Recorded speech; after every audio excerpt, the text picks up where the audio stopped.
Ave Maria, cheia de graça, o Senhor é convosco. Bendita sois vós entre as mulheres, bendito é o fruto do vosso ventre, Jesus.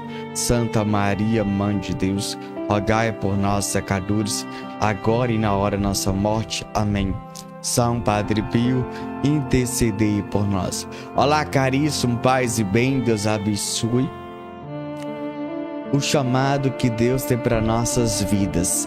Irmãos, quando você entende o que é um chamado, nós compreendemos em dizer um sim, como Nossa Senhora, como os santos, e assim nós precisamos responder o chamado. Pois quando a sua mãe grita: fulano, vem cá, faz favor, logo você diz: já vou, mãe, já vou, pai.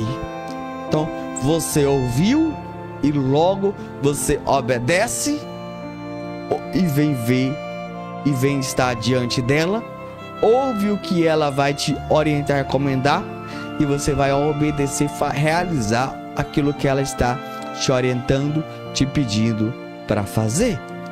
E o chamado é assim. A gente precisa escutar a Deus. E Deus, por excelência, Ele é comunicador. Deus comunica a todo instante, meus irmãos.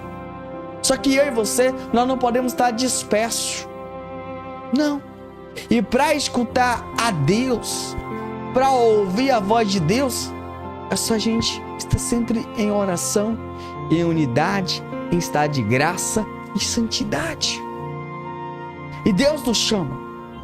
E aqui, meu irmão, nós precisamos entender muitas das vezes: será que eu quero responder o chamado que Deus tem para mim? Entende? Porque Deus chama, biblicamente, Deus chamou jovens, Deus chamou adulto, Deus chamou idosos, Deus chamou homens, Deus chamou mulheres. E todos aqueles que Deus chamou, Deus todo momento conduziu, fortaleceu. Então Deus é assim. Deus, quando Ele chama, Ele não nos deixa desamparados. Então Deus chama todos. Agora, a pergunta, meu irmão, que a gente precisa perguntar, questionar a nós mesmos é: eu quero ouvir a voz de Deus? Sabe, meus irmãos, deixa eu dizer uma coisa aqui. Muitas das vezes a gente ouve certos questionamentos. Deus não fala comigo. A gente ouve isso. Ah, Deus nunca falou comigo ainda. Mas deixa eu dizer uma coisa aí. Você tem obedecido o sacramento do batismo? Como é que Deus vai falar com você sendo que você é desobediente ao sacramento do batismo? Ué, como assim, Mênio? Você lembra o dia que você pediu à igreja o sacramento do batismo? E o que você fez? Você falou: padre, eu quero batizar, eu quero ser católico, eu quero ser filho de Deus. Certo? Pois antes de batizar, você era criatura.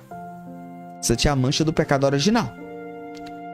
Aí você, diante da igreja, você disse: eu renuncio, eu renuncio, eu renuncio, eu creio e eu creio.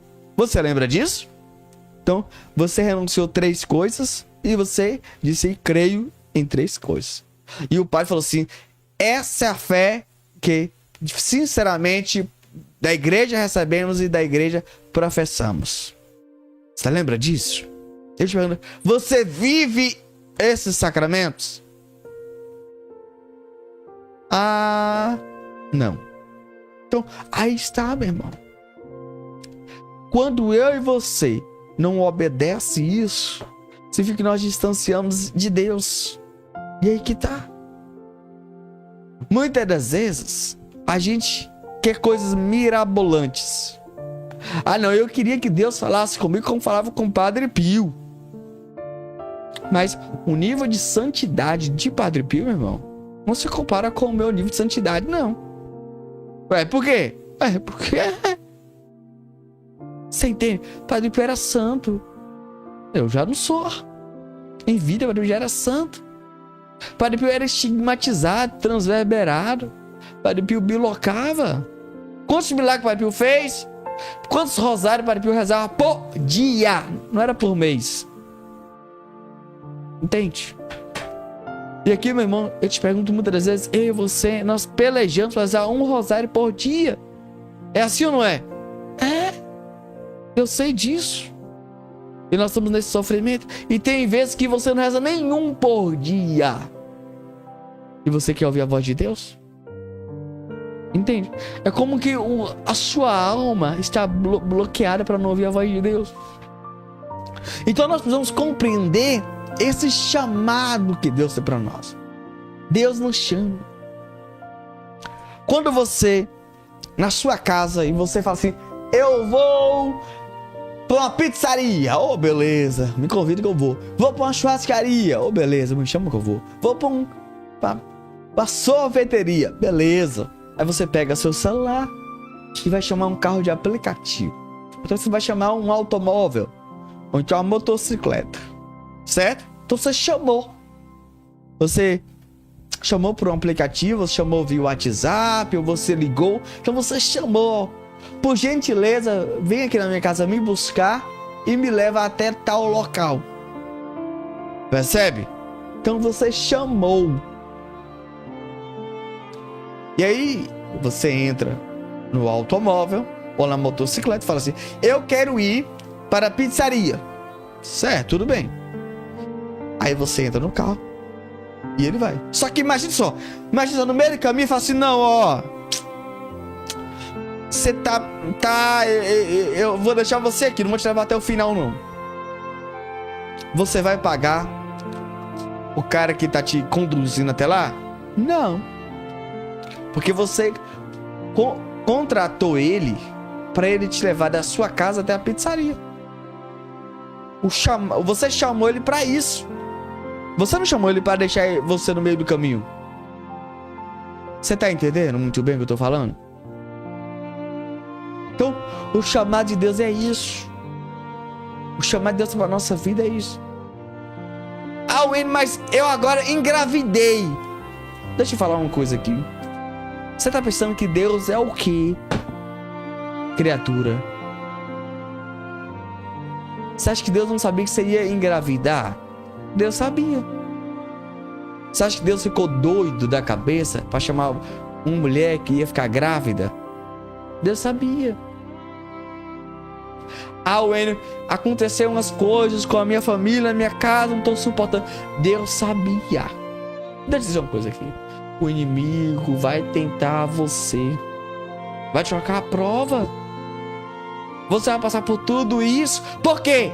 Porque você escutou a voz de Deus e Deus está te levando para águas profundas. Você está com uma experiência com Deus. O que acontece? Nós não pode parar no meio do caminho.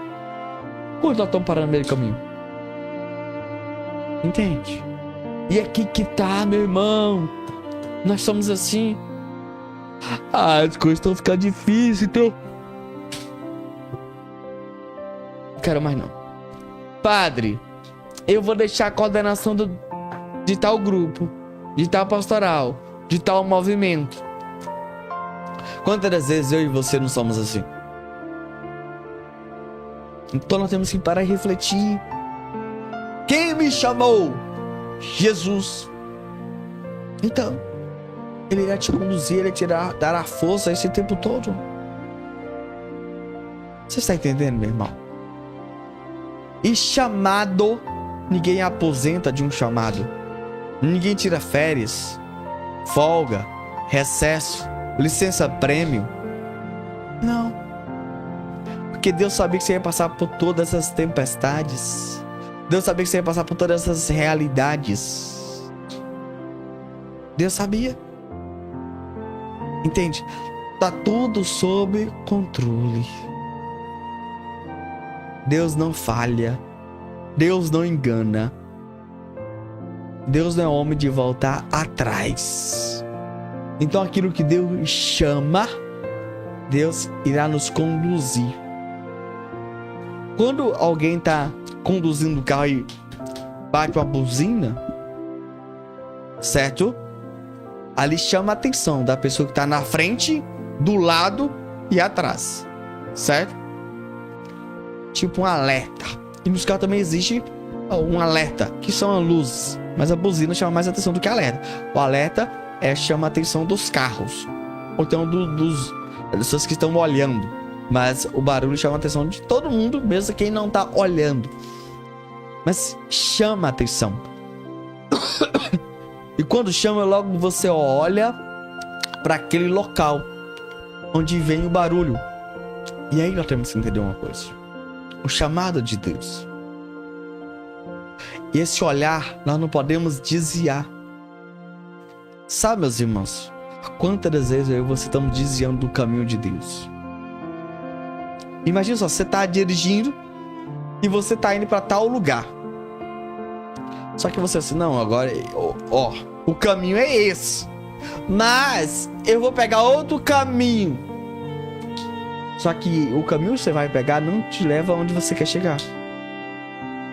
Você pode ir? Não pode. Então, são coisas que nós, eu e você, precisamos parar, pensar e refletir. Esse chamado que Deus tem para nós. Eu fico olhando o chamado de Deus sobre Nossa Senhora. Entende? Foi fácil? Não. Foi difícil? Foi. Eu fico imaginando Nossa Senhora voltando, sabendo que ia ser apredejada, mas ela sabia que Deus ia protegê-la.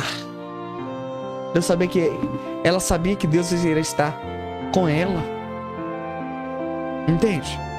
Se Deus esteve com Nossa Senhora, imagine comigo, com você, meu irmão. O que precisa é que eu e você confie, acredite, entregue tudo isso a Deus. Entende? Quantas vezes eu vejo pessoas jovens falando assim: Wayne, eu vou trancar minha faculdade. Não é essa que eu queria. E essa pessoa já trancou 3 ou 4. Vocês entendem? Quantas pessoas eu falo assim: Wayne, eu quero separar do meu marido. Aí eu te pergunto: você não conhecia ele não? Você não conhecia ela não antes de casar? Entende? Então muitas das vezes o que acontece, nós queremos sempre dizer não. Sempre a gente quer desistir. E a gente precisa criar casca, ser homens e mulheres de maturidade. A vida é assim. Entende? Quando você faz uma prova de concurso e você fala assim: eu quero exercer essa profissão. E aí você faz a prova de concurso, você é chamado. E ele fala assim: você tem que fazer o exame de saúde para ver como é que tá a sua saúde. E tal período você começa a trabalhar. Após você começar a trabalhar, você tem que fazer tudo aquilo que você foi designado a fazer. Aí eu não dou conta. Mas o seu cargo é esse. Aí eu tô cansada. Mas você tem que fazer. Não tem essa conversa.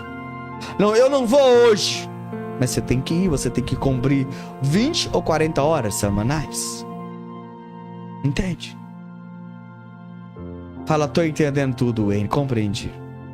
Então, o funcionário, ele não falta porque ele sabe que no final do mês ele vai receber o seu salário. Ele não falta. Mas você pode pensar que as coisas de Deus a gente acaba faltando, ausentando? Entende? Quando você coloca o currículo para trabalhar em uma empresa, em um comércio, alguma coisa assim, e o patrão te manda você fazer tal coisa e você não consegue, aí ele olha assim: mas calma, como assim? Você não me disse que você estava preparado para fazer isso? Então, se você não realizar tal atividade, vai dizer assim: ó, então você passa na sala de recursos humanos e você está dispensado. Entende? E nós precisamos entender esse grande detalhe. O chamado que Deus tem para nós. O chamado. Eu queria que você pensasse o chamado. Quantos não você tem dado a Deus? Quantos não?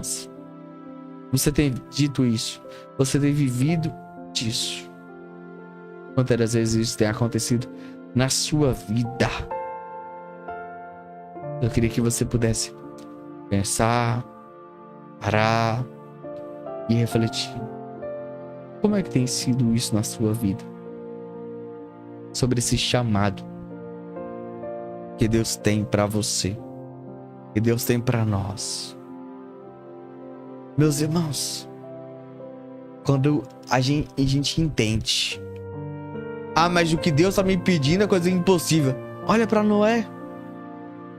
Deus colocou no coração de Noé para construir uma arca. Todo mundo zombou de Noé. Deus colocou Moisés para ir e libertar o povo. Entende? Então o que você percebe, você entende que Deus coloca uma pessoa, um chamado. E Deus sempre está com uma pessoa, Deus fortalece o tempo todo o período. E aqui, meus irmãos, precisamos que eu e você comece a refletir sobre isso. Entende? E nós precisamos entender que Deus, ele não errou o chamado. Deus chamou Mateus, Deus chamou Pedro, Paulo, João, Tiago, Barnabé e tantos e tantos. João Batista. Imagine só se João Batista falhasse no chamado que Deus tinha para ele. Não tivesse preparado tudo para Jesus. Entende? Eu não estou bem. Deixa eu dizer uma coisa pra você aqui. A tendência das coisas piorarem cada dia que passa. E muitas das vezes a gente quer as coisas fáceis. Mas a tendência não é facilitar, é piorar, é dificultar. É assim. Mas que eu e você possamos ter essa plena consciência. E Deus tem um chamado para nós. E a gente parar com isso, de ser mimizento, de fazer teatro, show, espetáculo. Nós não podemos ser assim. Nós não podemos agir assim. Você não é mais criança. Você sabe o que quer, você sabe de tudo. Será que você vai continuar assim, desse jeito? Meus irmãos, a vida não é assim. Não é do jeito que eu e você pensa. Quando a gente mora na casa da nossa mãe, a minha mãe resolve nossos problemas.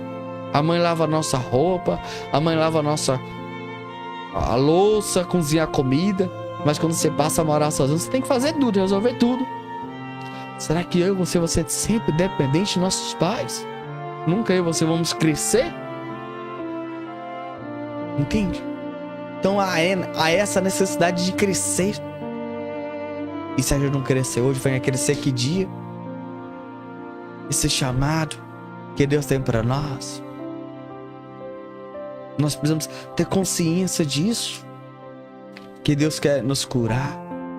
Que Deus quer nos libertar. Que Deus quer nos transformar. Que Deus quer nos fazer santos. E é através dessa via que é esse chamado. E para isso nós temos que abrir o nosso coração. E para isso nós precisamos dizer: eis-me aqui, Senhor. Eu quero ter uma experiência profunda e total contigo. Eu quero ficar impactado com a tua glória. Eu quero ficar transbordante com o teu infinito e verdadeiro amor. É isso que a gente precisa entender. Dizer o sim, confiar e acreditar. E saber que Deus jamais irá nos abandonar. Pensa nisso, reflita nisso. Presta atenção nesse relato que vamos ler a partir de agora. Esse relato foi retirado do nosso próprio site, padrepiodepiotracina.com.br. Você pode visitar nosso site e ler ele na íntegra. Presta atenção nesse site, nesse relato que vamos ler a partir de agora, por favor. Saiba como foi as aparições dos estigmas em Padre Pio. Os estigmas foram o fenômeno místico mais estrondoso que atingiu Padre Pio, aquele que o caracterizou e se tornou famoso no mundo todo. Ele é o único sacerdote estigmatizado que se conhece na história da Igreja. Pois bem, Padre Pio recebeu o dom dos estigmas, não em San Giovanni Rotondo, em setembro de 1918, como oficialmente se pensa, mas em Pietrelcina, em 1910. É o que se deduz de vários testemunhos. Um deles é de Messenhor Panolo, arcipreste de Pietrelcina, quando, em 1918, lhe contaram que nas mãos de Padre Pio tinham aparecido estigmas, ele replicou: "Vocês estão vendo-as agora. Eu as vi em 1910. Mais tarde contou que o misterioso fenômeno se tinha verificado no dia 7 de setembro de 1910, à tarde. Padre Pio estava rezando em Piana Romana. Apareceu-lhe Jesus e Nossa Senhora, que lhe entregaram os estigmas. De regresso à casa, o padre contou tudo ao Monsenhor Panolo, acrescentando: Titorre, por caridade, peçamos a Jesus que me liberte desta confusão. Desejo sofrer, morrer de sofrimento, mas tudo às escondidas." Rezaram juntos e Deus os escutou. Os sinais visíveis dos estigmas desapareceram, mas os sofrimentos fortíssimos continuaram. Dispomos também do testemunho, preciso e repetido, do Padre Pio, numa carta de setembro de 1911, que escreveu ao seu diretor espiritual: "Ontem à noite aconteceu-me uma coisa que não sei como explicar nem entender. No meio da palma das mãos apareceu-me uma mancha vermelha, do tamanho de um cêntimo, acompanhada por uma dor forte e aguda no meio dela. Essa dor era mais intensa na mão esquerda, a ponto de ainda hoje perdurar. Também senti certa dor na sola dos pés. Há já quase um ano que este fenômeno vem se repetindo. Contudo, durante algum tempo deixei de senti-lo. Não se inquiete por eu só agora lhe contar, pois me tenho deixado vencer sempre por aquela maldita vergonha. E mesmo agora, se soubesse a força que tive de fazer sobre mim mesmo para lhe contar." Em outra carta, dirigida a Padre Agostinho, durante o mesmo período escreveu: "Desde quinta-feira à noite até sábado, sofresse bem. É-me oferecido todo o espetáculo da paixão, constituindo para mim uma tragédia dolorosa. Parece que meu coração, as minhas mãos e os meus pés foram trespassados por uma espada. Tal é a dor que nele sinto." O fenômeno dos estigmas teve, portanto, início em 1910 em Pietrelcina, precisamente na cabana de Piana Romana. Em 1918, em San Giovanni Rotondo, os estigmas tornaram-se visíveis. Padre Pio lembrava-se bem de tais datas. Em setembro de 1968, os seus filhos espirituais organizaram uma grande festa para recordar os 50 anos da impressão dos estigmas. Ele deixou que o fizessem. No entanto, a sua filha espiritual predileta, Cleonice Morcaldi, que lhe foi dar os parabéns, disse: "Não é há 50 anos, mas há 58 anos, que trago no corpo estas chagas." Todas as experiências pelas quais Padre Pio passava durante aqueles anos de exílio em Pietrelcina levavam-no a familiarizar-se com o além. Para ele, a grande barreira que separa a realidade deste mundo da realidade do mundo dos espíritos ia se dissolvendo pouco a pouco. Era diariamente invadido por realidades sobre-humanas e celestes que nem a fantasia mais exuberante pode imaginar. É essa a razão pela qual, como já vimos, o seu físico se ia deteriorando e a febre subia aos 48 e até aos 53 graus. As personagens celestes que a fé nos diz existirem do além e que para nós são apenas figuras hipotéticas, para Padre Pio tornavam-se interlocutores reais. Via-os, conversava com eles, recebia conselhos, confidências, revelações, informações e intuições. Jesus, Nossa Senhora, São José, São Francisco, os anjos, o próprio anjo da guarda, viviam com ele como se formassem todos uma só família. Esse relato é do livro Padre Pio, um Santo entre Nós, de Renzo Alegre, página 148.